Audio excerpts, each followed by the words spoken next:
Koha për bisedën e dytë të këtij edicioni, ku do të fokusohemi tek Festivali Kompozitorëve Kosovar, që si vjet kthehet me edicionin e dytë të organizimit.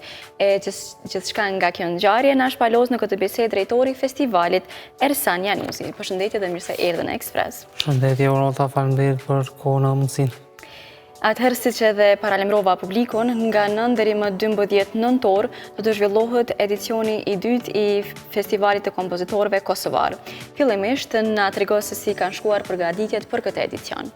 Përgatitjet kanë filluar që nga viti i kaluar, për arsye që jemi në konsultim bashkë me ambasadën e Belgjikës për një aktivitet të ri që kemi këtë vit krahasim me edicionin e parë. Ajo është masterclassi me profesoreshën Aniles Van Paris, e cila është profesoresh në konservatorin mbretëror në Bruxelles. Edhe është një mundësi e mirë për gjithë kompozitorët e ri që i përfshin domethënë ata që kanë lindur më vonë se viti 1910, edhe përfshin domethënë 35 vjet e të poshtë. Kjo është një ndër ngjarjet më të reja sa i përket në krahasim me vitin e kaluar, po ashtu është edhe një koncert dedikuar ekstra për kompozitorët e ri. Festivali përfshin data si që ceke 9 deri me 12 nëntor, me 9 fillojnë masterclasset, ndërsa me 10 nëntor është koncerti i kompozitorëve karrierës, ku ju kushtohet domethënë kompozitorët që janë të dëshmuar edhe me një përvojë të gjerë domethënë sa i përket edhe me një krijimtari mjaft plot në aspektin kompozicional. Nata e 10 nëntorit të kushtohet krijimtarisë kompozitorëve Rafet Ruti, Davina Zeqiri dhe Kushtrim Gashi. Në çfarë forme të shënohet kjo mbrëmje? Kjo mbrëmje do shënohet me një interpretim të veprave të tyre në një formacion ensemble kuartet hardcore, i cili përfshin domethënë disa instrumentistë Maqedonisë së Veriut, cilët janë Altus Quartet. Ata do të ndërtojnë vepra të cilat janë në periudha të ndryshme të shkruara. Njëri prej tyre, i profesorit Rafet Ruti, është në vitin 1972. Pastaj është vepra e profesorit Kushtrim Gashi, e shkruar në vitin paravarësisht 2006. Edhe një premierë është e profesoreshës Davina Zeqiri Nushi. Domethënë, përveç kësaj, si qëllimi i festivalit çdo herë është me sjell ndonjë premierë gjatë koncerteve që do i shpalosim. Në vitin e kaluar kemi pasur një premierë të profesorit të nderuar Mendim Mengjishi, ndërsa këtë vit e kemi të profesoreshës Davina. Po si erdhët deri tek përgjedhja e këtyre tre kompozitorëve? Përgjedhja bëhet në mënyrë domethënë mos të qyshit automatike, po manuale nga stafi i festivalit, domethënë drejtoresha artistike Laura Kajtazi, unë dhe të tjerë. Domethënë përgjedhen disa profesorë që janë dhe kanë pasur ndikim dhe kanë hala ndikim në aspektin e zhvillimit të muzikës kosovare. Në vitin e kaluar kemi pasur 3 kompozitorë të cilët kanë ndikuar mjaftueshëm në muzikën tonë, profesor Mendim Mengjishi, profesor Valtën Beqiri dhe profesor Doriana Zumberi, aty ku edhe kam përfunduar domethënë studimet e mia sa i përket nivelit bachelor dhe master. Dhe këtë vit domethënë një kompozitor i dëshmuar, po ashtu edhe një dirigjent i cili është profesori Rafet Ruti, ka pasur një ndikim në aspektin e korit Filharmonisë së Kosovës që ka ngritur në nivelin e tyre artistik, po ashtu edhe profesoresha domethënë kompozitorja Davina Zeqiri Nushi, e cila është më shumë e fokusuar tek muzika domethënë bashkëkohore, dhe Kushtrim Gashi, që është edhe një dirigjent, po edhe një kompozitor mjaft i nivelit lartë. Të ndalemi pak edhe tek masterklasa me profesoreshën Aniles Van Paris. Për ata që ndoshta nuk kanë shumë njohuri për punën e saj, na trego pak më shumë për të dhe se çfarë mund të presin pjesëmarrësit nga kjo masterclass. Shikoj, masterclasset për studentë dhe për ata që janë në ngritje të profesionalizmit kompozicional ka mjaft shkëllueshëm domethënë impakt të mbajnë masterclassa me kompozitorë të ndryshëm.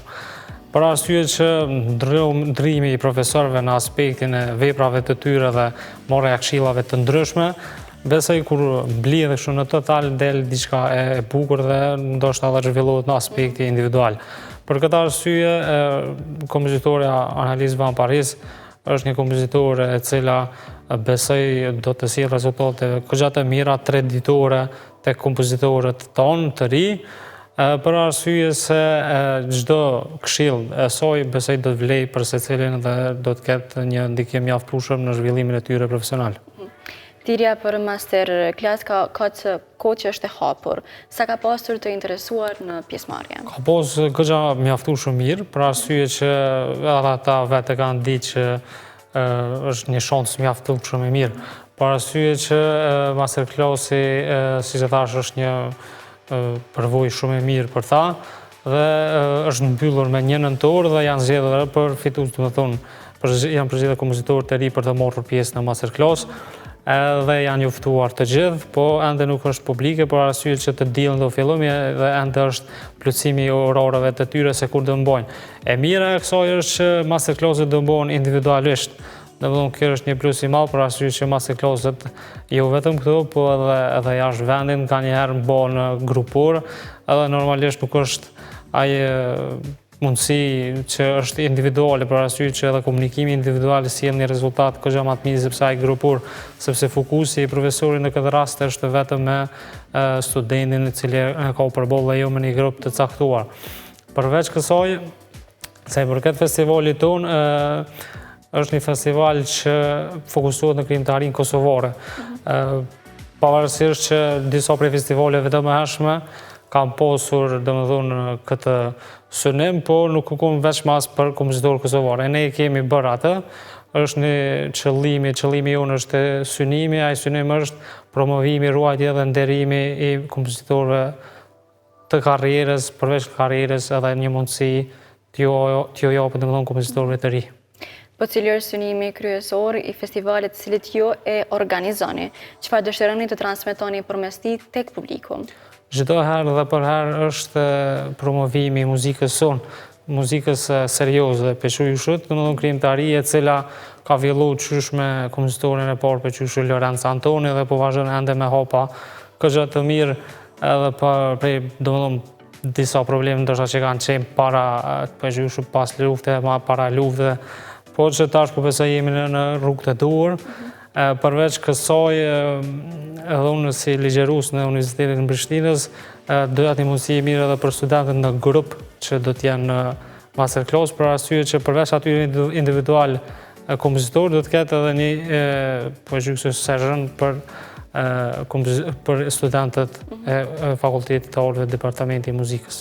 Po cilat janë sfidat që ju kanë shoqëruar në këto 2 vjetët e para të festivalit? Po të jem kështu direkt, pak, domethënë është një vështirësi dhe një vallaj pak stresi sa i përket organizimit, se për arsye që kur mundohemi të jemi në nivel mjaft të mirë dhe në ato evropiane, pse jo dhe ndoshta të synojmë edhe pjesën botërore kështu, është pak një vallaj stresi për arsye që organizimi i tillë lyp edhe shumë kohë për t'ju kushtuar një organizimi që niveli nuk bën asesi të bie, për arsye që përveç organizimit jemi të fokusuar edhe në aspektin e rrjeteve sociale dhe webfaqes të cilën e kemi dhe kështu po du me i falendru dhe domethënë mbështetjen institucionale të Ministrisë të Kulturës dhe Sportit, për arsye që në vitin e kaluar kemi pas veç një natë, por normalisht, siç po them, ka pas një fokus mjaftueshëm tek webfaqe, disa pjesë cilat nuk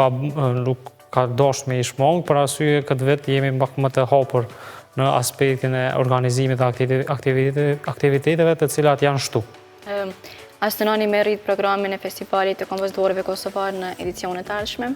Patjetër, për arsye që i kemi 4 etapa kryesore të festivalit.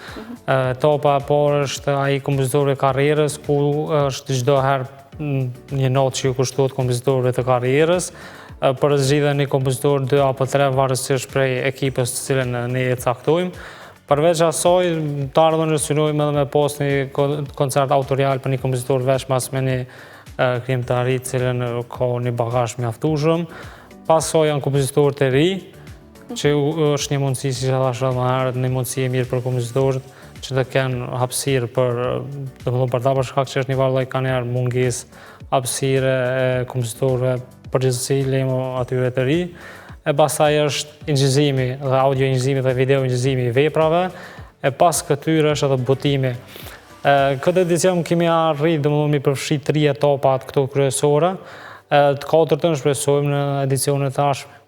Ersan, faleminderit shumë për gjitha këto informacione që i ndat me ne, e shumë suksese me festivalin. Faleminderit shumë ju, ftej edhe të gjitha ata që po na shikojnë dhe gjitha dashësit të janë prezent në këto 2 koncerte në datën 10 nëntor dhe 12 nëntor në amfiteatrin e Universitetit të Ri në ora 8 dhe hyrjet janë falas.